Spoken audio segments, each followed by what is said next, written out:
Olá, bem-vindo a mais um podcast Supremo na Semana com as principais decisões aqui do STF nos últimos dias. Nesse episódio, a gente vai falar sobre o julgamento que reconheceu a violação massiva de direitos nos presídios do país. Tem também as primeiras condenações no plenário virtual dos envolvidos nos ataques de 8 de janeiro. Um outro destaque dessa semana é a sessão solene em homenagem aos 35 anos da nossa Constituição Federal de 88. Eu sou Alessandra Castro, editora-chefe do Jornal da Justiça, apresentadora, jornalista e junto com a Gisele Reis, vou te deixar por dentro de tudo isso e muito mais. Não é isso, Gi? Hoje, excepcionalmente, um programa de mulheres, só nós duas, vamos em frente, né? Só nós duas, sem o Maurinho. Exatamente.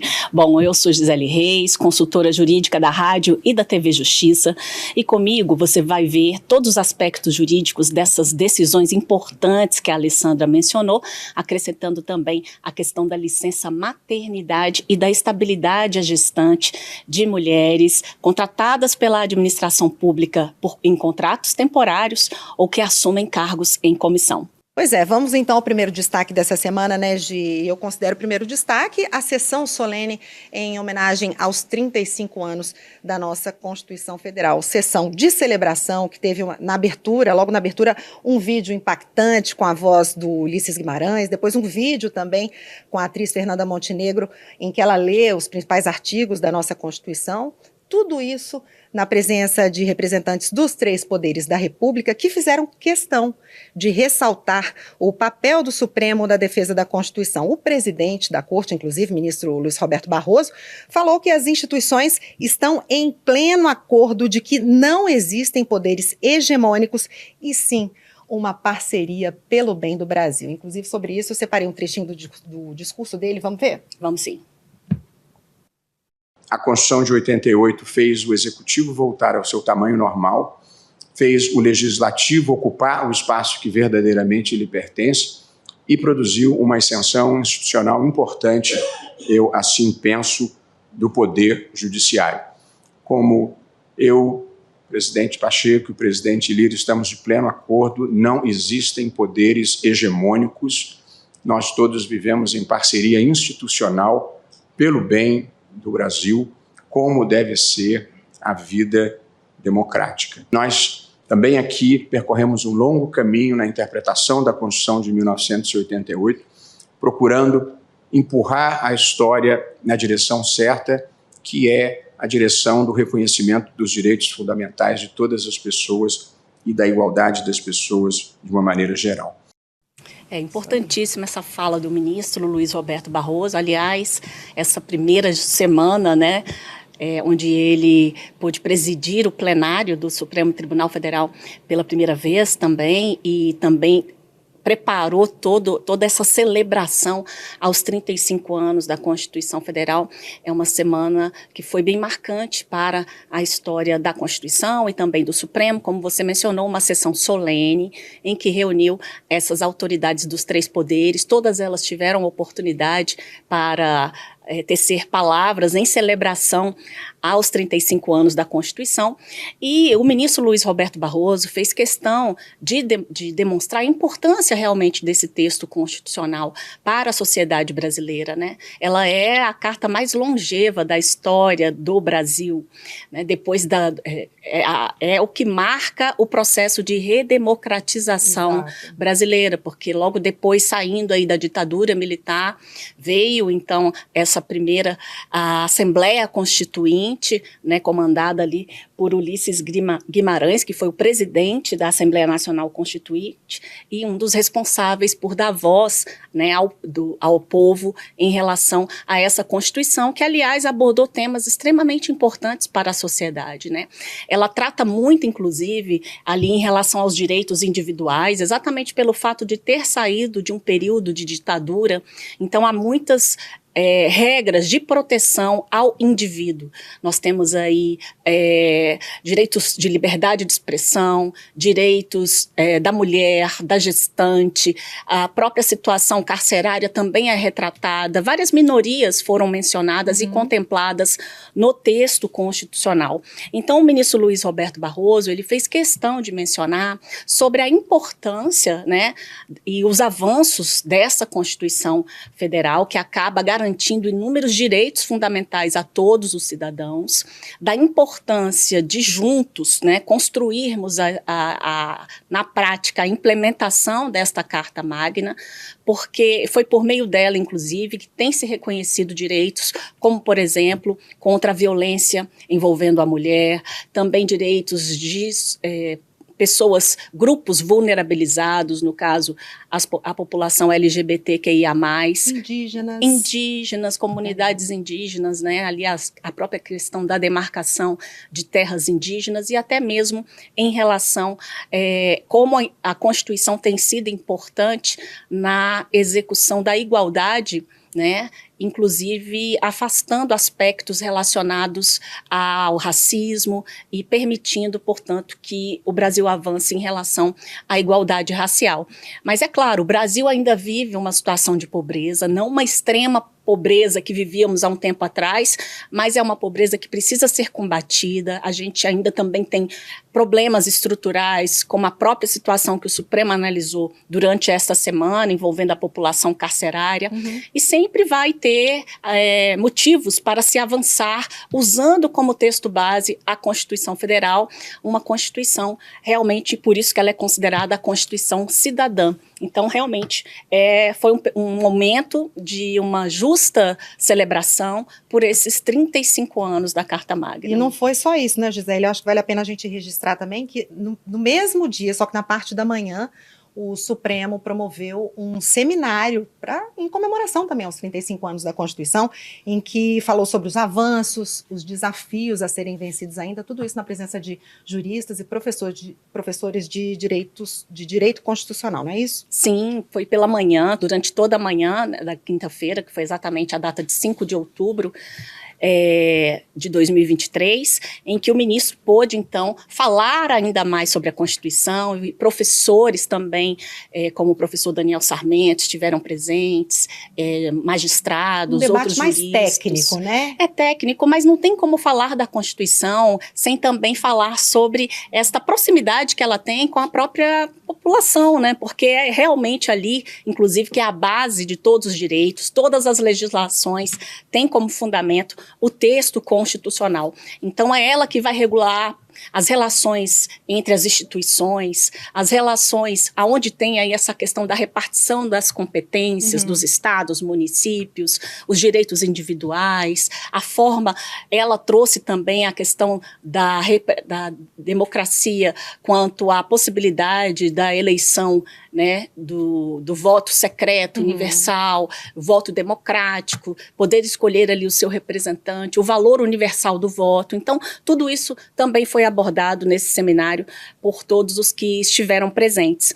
E o ministro, inclusive, chegou a mencionar que, embora, né, ela seja aí, embora o Brasil ainda enfrente situações de insegurança alimentar, de violência urbana, crescente aumento do crime organizado, a gente precisa lembrar que é a Constituição Federal, o Estatuto das Liberdades, dos direitos fundamentais e o fundamento da própria democracia. Então, tem inúmeros avanços, há desafios, mas ela precisa ser celebrada hoje e sempre. Sempre, com certeza.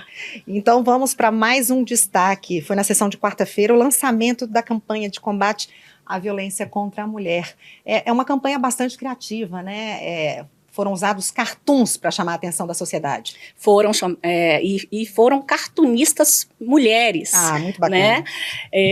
Foi feito um convite, me parece que ao todo são 25 cartunistas que estão aí tendo a oportunidade de, além de também poder desenvolver e divulgar o seu trabalho num tema de extrema importância, que é realmente falando sobre a questão da violência doméstica.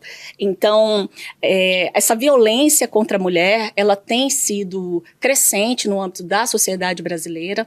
A gente sabe que os números assustam, inclusive. No ano, só para se ter uma ideia, eu até trouxe esse dado, não sei se eu vou achar ele aqui, achei.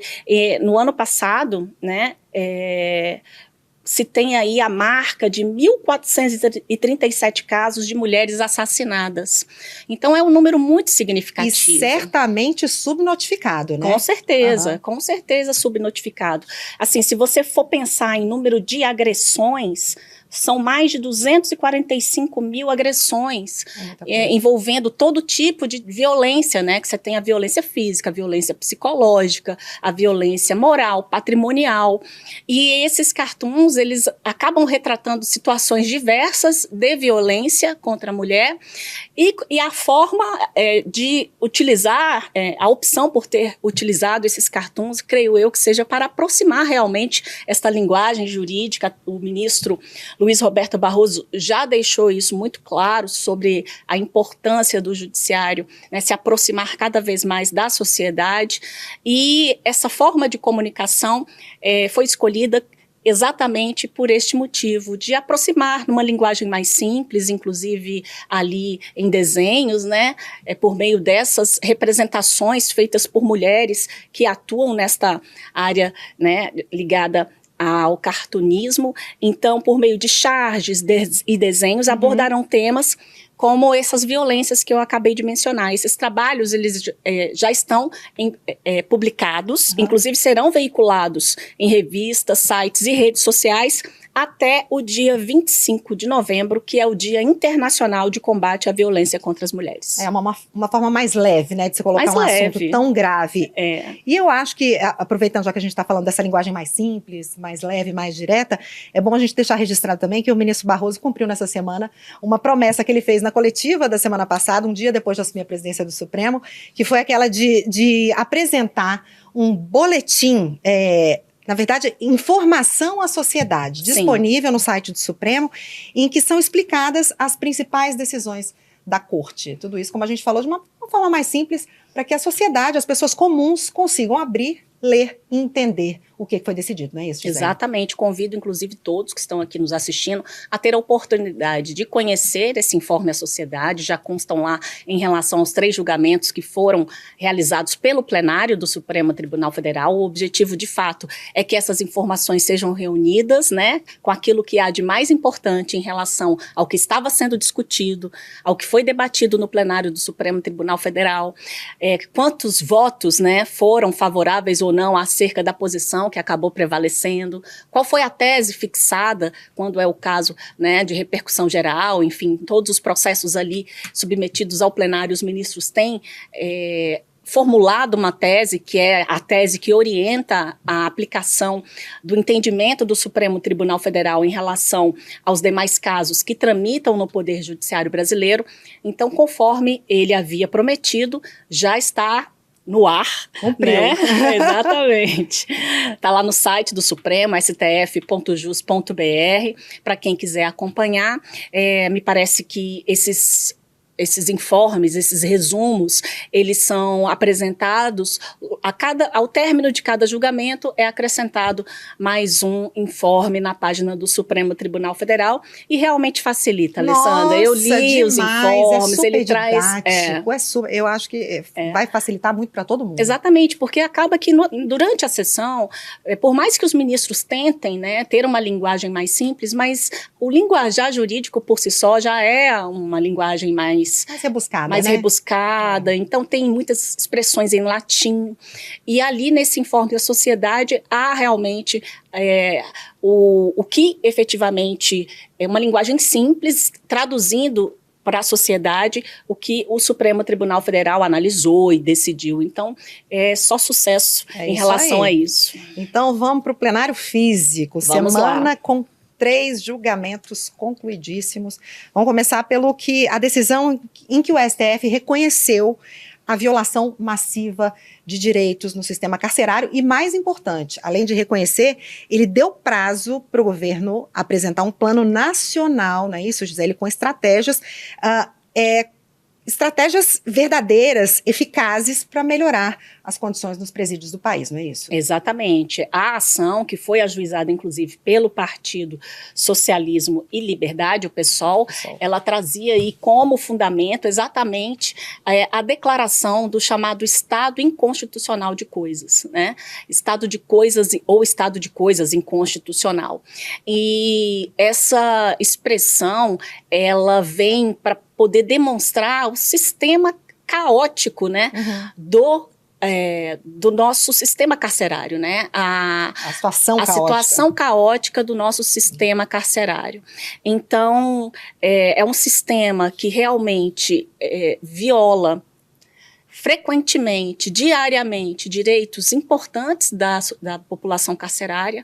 O ministro chegou a mencionar que muitos não têm direito ao papel higiênico, não têm direito a requisitos mínimos para que você possa viver com uma dignidade mínima. Ele falou que soube de condições de presos que dormem em pé. Superlotação carcerária, né? E o sistema brasileiro, né, as unidades prisionais, elas realmente enfrentam este problema dramático. Inclusive, ao ministro Luiz Roberto Barroso, esse caso, inclusive, ele já havia iniciado o julgamento, o ministro Marco Aurélio já havia julgado, dado o voto no plenário virtual, e aí houve o pedido de vista do ministro Luiz Roberto Barroso, e ele apresentou o voto vista no plenário físico, onde foi possível concluir esse julgamento. Ele acompanhou o ministro Marco Aurélio e trouxe ali também um voto mais amplo. Então, ele acabou concedendo ali tudo o que foi requerido pelo partido, pelo PSOL, e aí a gente vai ter oportunidade de tratar aqui dos temas da tese. Mas é muito importante, assim, para que as pessoas possam entender, falar sobre o que é esse estado de coisas inconstitucional. Uhum. E ele se representa quando se tem algumas circunstâncias, como, por exemplo, a violação massiva e generalizada e sistematizada dos direitos fundamentais de um número significativo de pessoas. Ela não acontece só no sistema carcerário, ela pode acontecer em várias situações. Uhum. Neste caso, foi declarado o estado de coisas inconstitucional no sistema carcerário. O que mais é preciso configurar para que tenha esse estado de coisas inconstitucional? A prolongada omissão das autoridades no cumprimento das suas obrigações e na implementação das soluções para o equacionamento do problema, ou seja, soluções práticas, e também demonstra uma omissão dos responsáveis diretos por isso, e inclusive considerado uma omissão inconstitucional. E um outro aspecto que a gente ainda pode colocar para que haja essa configuração é a existência de um problema social que não depende exclusivamente de apenas uma instituição para ser resolvido. A gente tem aí tanto a necessidade de que o judiciário ele também tenha ali o seu grau de responsabilidade em relação ao sistema carcerário, até porque são decisões judiciais que acabam, né, permitindo a entrada nesse sistema carcerário, nas unidades prisionais, e também é por meio das decisões judiciais que se tem a liberação dessas pessoas. Então, dentro, inclusive, do que o Supremo Tribunal Federal decidiu, há importantes medidas em relação a esse aspecto, mas você também tem uma situação estrutural de falta de comida, falta de equipamentos básicos, utensílios de saúde, de higiene pessoal. Nós temos várias situações que demonstra o sistema degradante que a população carcerária acaba vivendo. A ministra Carmen Lúcia até chegou a mencionar, né, que até mesmo a legislação ambiental trata melhor, né, na prática ali, a questão dos direitos dos animais, do que a implementação da Lei de Execuções Penais. E a gente tem alguns dispositivos, tanto da Constituição Federal, quanto da própria Lei de Execução Penal, eu vou começar aqui falando, inclusive, da Lei de Execução Penal, que diz o seguinte, que qual é a finalidade, né, da execução penal? É efetivar o que está na sentença ali, o cumprimento daquela pena, e proporcionar condições para a harmônica integração social do condenado e do internado.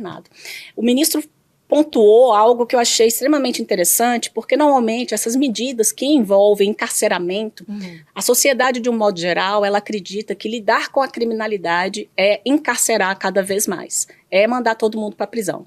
Só que esse pessoal depois, em algum momento ele vai sair. Vai sair como, né? Exatamente. E o que nós temos visto é que não há a separação adequada pelo tipo de crime, pela quantidade de pena. Até homens e mulheres já houve notícia de não ter celas adequadas para que haja o cumprimento adequado da pena imposta pelo Estado em relação a pessoas que são transgêneros, por exemplo, homens e mulheres, né? Você acaba misturando ali, em algum momento, todos eles acabam, dentro do programa de progressão penal, em algum momento os condenados acabam se encontrando, e aí você tem pessoas primárias envolvidas com pessoas que foram condenadas por crimes hediondos, por crimes assim, que têm uma condenação altíssima, chefes de organizações criminosas, e que isso acaba fazendo com que aquele que nunca teve envolvimento com crime, que acabou praticando ali um ilícito que de repente não seria a melhor solução levá-lo para o presídio, ele acaba saindo dali uma pessoa pior do que ele entrou. E prestando um serviço para o crime, ao invés de realmente ser reintegrado na sociedade. E é um grupo extremamente marginalizado, um grupo que é estigmatizado, né, e que, de fato, eles não conseguem ter essa atenção, né, da sociedade, nem mesmo dos políticos, porque como o preso, ele cumpre pena, e durante o período do cumprimento da pena, ele não pode votar, normalmente essas não são criadas ali, pensadas políticas que venham, na verdade, atender a essas demandas dessa parcela da população. E também porque são demandas impopulares, né? Porque a sociedade, na verdade, tende aí a pedir o encarceramento. E o ministro também mencionou que tratar da situação carcerária é, de certa forma, atuar em prol da segurança pública, exatamente pelo fato de que essas pessoas precisam estar mais preparadas para serem reinseridas na sociedade. Então, ele trouxe aí essa ligação, né, entre a segurança pública e o sistema carcerário, inclusive demonstrando o porquê do Supremo Tribunal Federal de enfrentar este tema por envolver exatamente esses aspectos, direitos fundamentais da pessoa humana, porque a pessoa que é condenada à pena privativa de liberdade, ela perde a liberdade, mas não está na pena que é imposta a perda da dignidade. É verdade. Então, a dignidade, ela precisa existir, seja para quem for, né? A todo homem, toda mulher precisa ter aí a sua dignidade, a pessoa humana, ela precisa ter a sua dignidade preservada. Então, dentro da tese que ficou formulada, o ministro acabou, inclusive, trazendo alguns pontos interessantes, como, por exemplo, essa questão da quantidade e qualidade das vagas, não há vaga para todo mundo, a superlotação acaba comprometendo os próprios serviços dentro do presídio, as pessoas ficam piores, saem mais perigosas, e tudo isso acaba gerando esse caos no sistema carcerário. Há um descontrole na entrada, ou seja, os juízes acabam muitas decisões de prisão preventiva, de prisão temporária. Então, a privação da liberdade nem sempre é a melhor solução para todo e qualquer problema. E o outro ponto é a falta de controle na saída do sistema. Muitos que já cumpriram as penas ainda estão dentro do sistema penitenciário, porque não houve ali alguém que, com cuidado, olhasse ali a sua situação prisional, e alguns que já mereciam estar num sistema prisional mais brando, permanecem em regimes mais graves em razão dessa questão. Então, dentre as teses, ficou o reconhecimento do estado de coisas inconstitucional no sistema carcerário, a obrigação de juízes, tribunais motivarem a não aplicação de outras medidas que não sejam a privativa de liberdade. Por quê? Porque já que o quadro é caótico, vamos realmente só mandar para o sistema penitenciário quem realmente merece estar lá. Então, toda vez que o juiz tiver que decidir por manter alguém preso, é preciso justificar o porquê de estar tomando essa decisão, ele vai ter que fundamentar essa decisão.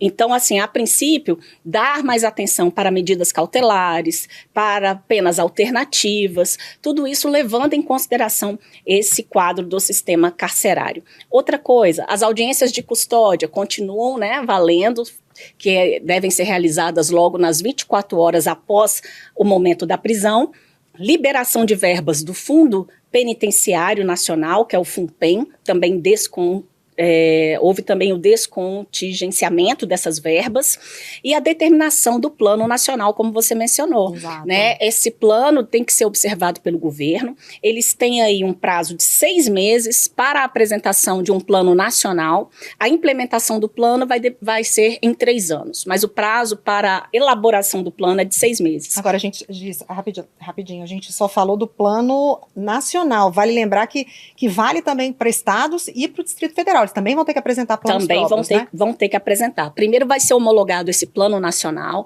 Depois que ele for homologado, que é onde vai dar a diretriz geral, né, sobre essa questão do sistema carcerário, os estados e o Distrito Federal também terão 6 meses para elaborar o seu plano e também 3 anos para a implementação.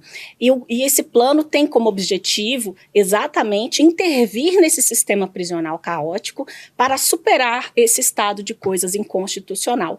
Então, haverá ainda a homologação do plano pelo STF, e o CNJ e o STF, eles vão também monitorar a execução desse plano, e todas as questões decorrentes, né, de quaisquer dúvidas e tal que vierem a surgir em relação a esses planos também deverão ser levadas à apreciação do STF. É isso aí. Um julgamento que estava bastante aguardado, Alessandra. O ministro, inclusive, mencionou.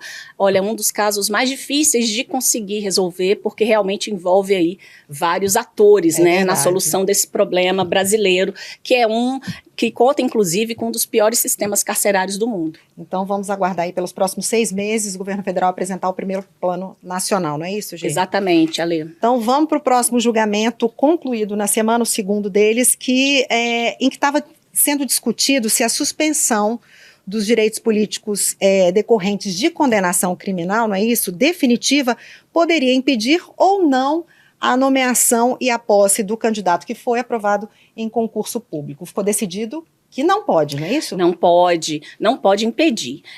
Foi uma decisão também muito importante do Supremo Tribunal Federal, que garante aí mais uma forma de reinserção de condenados no meio social, né? Até porque o trabalho, ele é ali um ponto importante da execução penal, porque ele demonstra responsabilidade social, comprometimento, e mostra também ali uma demonstração prática de mudança de comportamento por parte do condenado.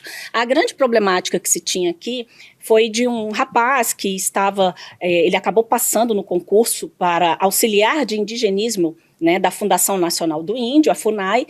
No entanto, ele havia sido condenado anteriormente por tráfico de drogas e já estava em liberdade condicional. Durante o período que ele ficou condenado, os direitos políticos dele ficou suspenso. Então, é consequência direta de qualquer condenação a suspensão dos direitos políticos. O que significa isso? A pessoa não pode votar e não pode ser votada. Então, ele não participa do processo político durante este período. Então, durante esse período da execução penal, né, que ainda estava em cumprimento, já que ele estava em liberdade condicional, ele não pôde apresentar uma quitação eleitoral que é exigida na Lei de Concursos Públicos. Então, o Estatuto do Servidor Público, ele estabelece que são requisitos básicos para a investidura do cargo público o gozo dos direitos políticos, e também a quitação com as obrigações militares e eleitorais. E, no caso, o candidato não conseguia demonstrar isso. Uhum. Né? Por quê? Porque ele não pôde votar, como é que ele ia entregar aí essa quitação eleitoral? E aí o Supremo Tribunal Federal, né, analisou esse caso, porque na primeira instância foi negado o pedido, no Tribunal Regional Federal houve uma mudança do entendimento e a FUNAI recorreu. Então, aqui no Supremo Tribunal Federal, os ministros analisaram esse recurso da FUNAI, que teve a repercussão geral reconhecida, prevaleceu o voto do ministro Alexandre de Moraes, que é o relator do caso, né, onde ficou exatamente aí demonstrada a importância, né, da administração pública também acolher essas pessoas, né, não pode, até um dos requisitos, inclusive, para a liberdade condicional estar desenvolvendo uma atividade lícita, emprego lícito, existe toda vários acordos e convênios com instituições privadas que acolhem essas pessoas, dando a oportunidade de que elas venham a ser reinseridas, né, no mercado de trabalho, no seio social e tal. E se há essa expectativa, né, e esse tipo de ação na iniciativa privada, a iniciativa pública muito mais precisa fazer. O próprio Supremo Tribunal Federal, ele tem programa em que pessoas do sistema penitenciário trabalham em gabinetes dos ministros. Os ministros chegaram a mencionar, inclusive, isso na sessão. A tese, inclusive, que foi elaborada foi de que a suspensão dos direitos políticos por condenação criminal não impede a nomeação e posse de pessoa aprovada em concurso público, desde que não incompatível com a infração praticada e em respeito aos princípios da dignidade da pessoa humana e valor do trabalho e dever do Estado em proporcionar as condições necessárias para a harmônica integração social do condenado. Ou seja, se não há nenhum impedimento, né, ele está ali num regime de pena que permite que ele exerça uma função, não há incompatibilidade de horário, então não há motivos para se negar, né, o acesso ao cargo público apenas por conta dessa questão de não ter aí condições de apresentar uma quitação eleitoral, de ter seus direitos políticos suspensos. Então, levaram em consideração o valor social do trabalho, né, e também a importância da ressocialização, que é o principal objetivo da Lei de Execução Penal. Portanto, não há vedação de acesso ao trabalho nem privado e nem público, o fato de ter sido condenado por algum tipo de crime, estar ali cumprido pena, desde que não haja incompatibilidade, né, para determinadas funções, dependendo da condenação que você sofreu, que a pessoa sofreu, ela pode sim vir a estar impedida, a depender da função que vier a ser desempenhada. Mas, a princípio, este direito foi este reconhecimento desse direito foi um avanço na consagração da ressocialização de pessoas condenadas, vítimas desse sistema penitenciário cruel que a gente acabou de mencionar. Vamos, então, para o último julgamento concluído da semana, em que ficou decidido que gestante contratada por tempo determinado pela administração pública tem direito à licença maternidade, não é isso? E também aquela estabilidade provisória desde a confirmação da gravidez até 5 meses. 5 meses após o parto. Foi mais um caso de relatoria do ministro Alexandre, não é isso? Foi sim. E neste caso, o relator, na verdade, não foi o ministro Alexandre, não, foi o ministro Luiz Fux. Ministro Luiz Fux, perdão, isso. O ministro Luiz Fux, inclusive, votou favorável à garantia da licença e estabilidade provisória, independentemente do vínculo de trabalho. O que se discutia nesse caso é que uma professora foi contratada temporariamente pelo estado de Santa Catarina. E aí ela ficou grávida e acabou o contrato temporário se expirou, né? O contrato temporário, como o próprio nome diz, é um contrato por prazo determinado. Ele não cria ali aquele vínculo de estabilidade que se tem quando se presta um concurso público, né?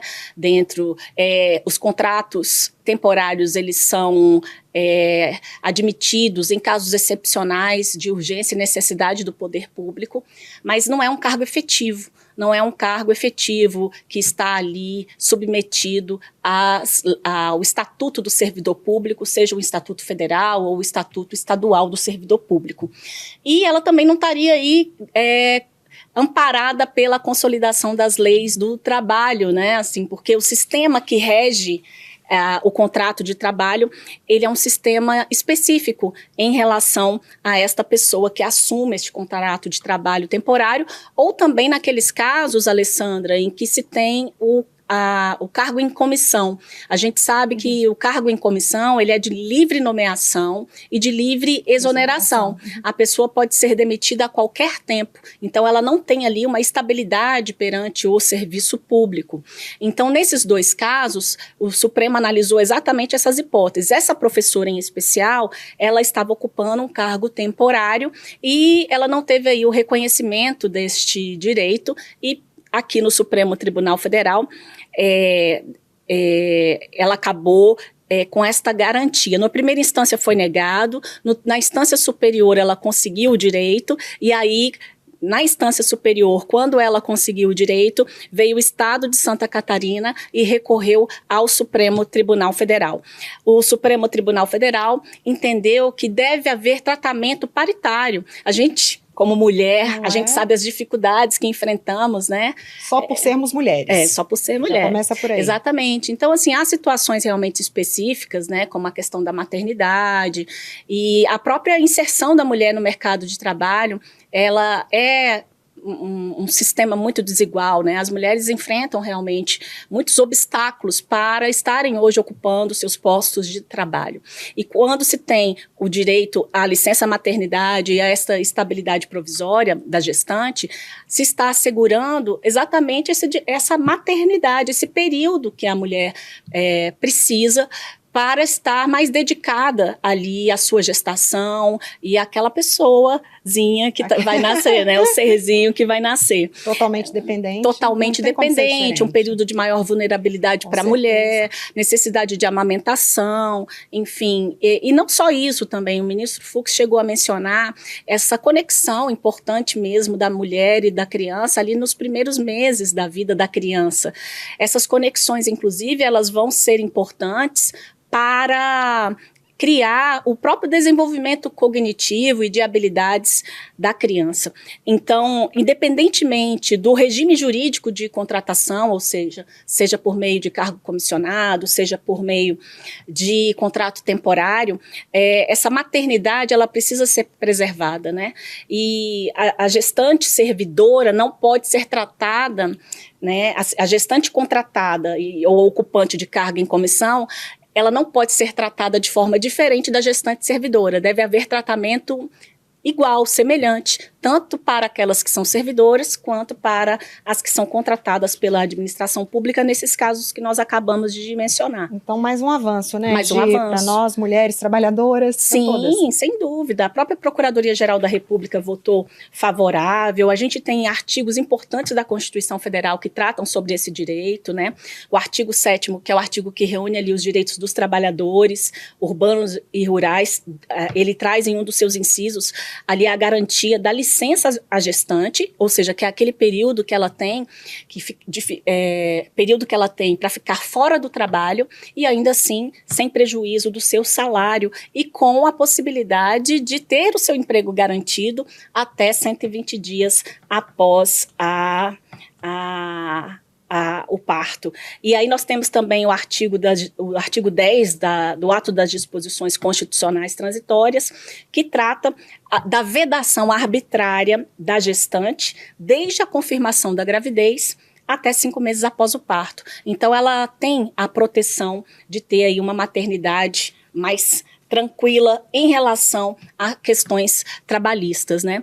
E foram todos esses aspectos que os ministros levaram em consideração: inserção do mercado da mulher, inserção da mulher no mercado de trabalho, proteção da mulher no período da gravidez e também a proteção do próprio bebê, licença, levou em consideração a importância da amamentação e a própria recuperação física da mulher após o parto. Então, o ministro, inclusive no voto, disse o seguinte: as garantias constitucionais de proteção à gestante e à criança devem prevalecer, independentemente da natureza do vínculo empregatício, do prazo do contrato de trabalho ou da forma de provimento deste cargo público. E a tese ficou exatamente assim: a trabalhadora gestante tem direito ao gozo da licença maternidade e da estabilidade provisória, independentemente do regime jurídico aplicável, se contratual ou administrativo, ainda que ocupe cargo em comissão ou por tempo determinado. Perfeito, é isso aí. Vamos para o plenário virtual? Vamos. Vamos lá, foram condenados mais 3 réus envolvidos nos ataques antidemocráticos do dia 8 de janeiro. Agora, vale lembrar que são os primeiros a serem julgados e condenados no plenário virtual do Supremo Tribunal Federal, não é isso? O Moacir José dos Santos, João Lucas Vale de Fone e o Davis Baek. Sim, nós tivemos aquele primeiro julgamento no plenário físico com a condenação de 3 réus e depois houve um encaminhamento julgamento determinado pelo ministro Alexandre de Moraes, que é o relator, das ações penais para o plenário virtual.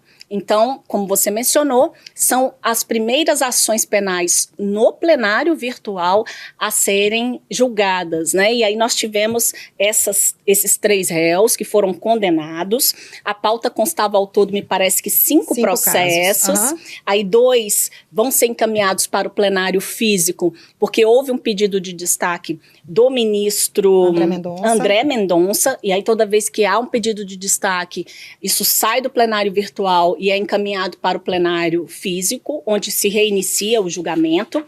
E em relação a esses que você mencionou, realmente foi uma condenação por maioria, semelhante ao que aconteceu também naqueles casos que foram julgados no plenário físico. Então, nós tivemos aí, na ação penal 1505, para o réu Moacir José dos Santos, uma pena de 17 anos de prisão. Ele foi condenado por associação criminosa armada, abolição violenta do Estado Democrático de Direito, tentativa de golpe de Estado, dano qualificado e deterioração de patrimônio tombado. Né? O João Lucas Gifone, ele recebeu a pena de 14 anos pela prática dos crimes de associação criminosa, os mesmos crimes do Moacir. Ele foi preso dentro do plenário do Senado Federal, inclusive. Ele integrava o grupo autodenominado Patriotas, que buscava, em claro atentado à democracia e ao Estado Democrático de Direito, a realização de um golpe de Estado com a decretação da intervenção federal. Os 2 foram condenados também ao pagamento de 100 dias multas, cada um no valor de 1/3 do salário mínimo. E nós tivemos ainda a condenação de David Beck. Acho que é Davis, né, o nome dele? É Davis Baek. Acho que é Davis Baek, isso. Exatamente. Davis Baek, ação penal 1413. Ele foi condenado a 12 anos de reclusão pelas práticas do crime de associação criminosa armada, abolição violenta do Estado Democrático de Direito e tentativa de golpe de Estado. Foi absolvido por dano qualificado e também por deterioração de patrimônio tombado. Ele foi preso próximo ao Ministério da Defesa, com 2 rojões intactos, uma faca e 2 canivetes, projétil de gás lacrimogêneo intacto e cartucho de gás. O inquérito policial apurou que, antes de ser preso, ele estava no contexto de violência contra policiais militares com outras pessoas. Os 3 sentenciados, Alessandra, vão ter ainda que pagar uma indenização a títulos de danos morais coletivos no valor mínimo de 30 milhões, a ser quitada de forma solidária, ou seja, todos que forem condenados em razão dos atos democráticos estão sendo incluídos aí como corresponsáveis desta indenização por danos morais no valor de 30 milhões. Então, esses 30 milhões, na prática, eles vão ser divididos. Exatamente. Entre eles, os condenados. E aí nós temos também alguns ministros que votaram divergente, né, mas não prevaleceu. O revisor das ações penais teve algumas divergências, André Mendonça também, ministro Cristiano Zanin divergiu em relação à quantidade da pena, e o ministro Luiz Roberto Barroso, ele divergiu do relator para afastar condenações pelo delito de abolição violenta do Estado Democrático de Direito.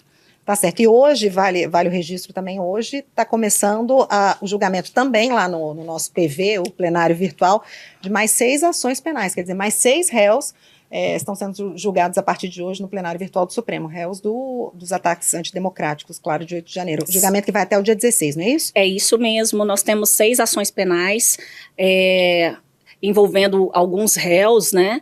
No caso tem o réu Reginaldo Carlos Begiato Garcia, Jorge Ferreira, Cláudio Augusto Felipe, enfim, tem aqui, ao todo, são 6 réus. E eu também aproveito, já para a gente tratar um pouquinho do que vem na próxima semana, isso, né? Que vem por aí. Vamos adiantar, então? A semana promete ser um pouco mais calma, né? Tem feriado no meio? Nós temos feriado na quinta-feira, né, e a sessão, inclusive, de quarta-feira, ela não acontecerá, porque ela já foi antecipada para esta semana, né, que aconteceu, inclusive, na terça-feira, aquela sessão extraordinária, que foi a primeira sessão plenária presidida pelo ministro Luiz Roberto Barroso. Então, na próxima semana, não haverá sessão plenária no Supremo Tribunal Federal, por conta do feriado e por conta da antecipação da sessão de quarta-feira para a semana que antecedeu, né, na terça-feira. Mas teremos teremos o funcionamento normal do Supremo Tribunal Federal. Julgamentos no plenário Julgamentos no plenário virtual, não tem sessão da turma. E no dia de feriado a gente sabe que o Supremo funciona em regime de plantão, mas o Poder Judiciário é sempre bom mencionar, nunca para, né? Inclusive o ministro Luiz Roberto Barroso, nessas hipóteses, né, de feriado, final de semana, férias, fica aí, há um sistema de plantão sempre ativo no Supremo Tribunal Federal, e nós teremos, portanto, o julgamento desses casos importantes relacionados à ação penal, e temos no plenário virtual também, separei aqui mais 2 temas. Tá. Um recurso extraordinário que discute se os pescadores, né, que foram prejudicados por aquelas manchas de óleo que aconteceu em 2019 no litoral brasileiro e que ficaram impedidos de trabalhar por um período, né, se eles têm direito a receber o auxílio emergencial, mesmo após perda da eficácia daquela medida provisória que concedeu esse auxílio emergencial, desde que eles preencham, claro, os requisitos durante a vigência da norma. Então, o Supremo vai apreciar essa questão. E tem também um recurso extraordinário com repercussão geral, que vai tratar, o Supremo vai decidir se cabe recurso especial eleitoral, que é um recurso específico contra o Tribunal Regional Eleitoral, quando envolver decisão do Tribunal Regional Eleitoral de caráter administrativo. O recurso especial eleitoral, ele vai para o TSE, na verdade.